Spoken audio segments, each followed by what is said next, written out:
कोरियाको बाटोहरू चाहिँ यसरी मजाले चिल्लो बनाइराखेको छ है। हेर्दाखेरि नि यसो झिँगा आए पनि लड्ला जस्तो खालको चिल्लो बनाएको छ। अनि सुरुङको यात्रा डाँडा काँडा काटेर अब कता रुखहरू प्रकृतिलाई नाश गर्नुभन्दा पनि तलबाट सुरुङ खन्यो गयो, माथि जस्तोको जस्तै डाँडाहरू बस्छ होइन। सानो डाँडा पनि त्यसरी नै जोगाएर राखेको छ कोरियाले चाहिँ होइन।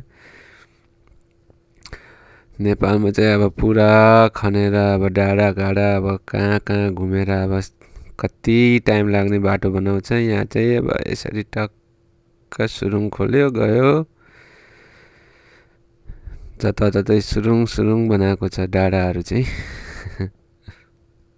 गाडीको स्पिड हेर्नु है गाइस, 162, 63, 60 यसरी। लाइक कमेन्ट सेयर सब्सक्राइब गरिदिनु होला। धन्यवाद सबैजनालाई हेरिदिनु भएकोमा।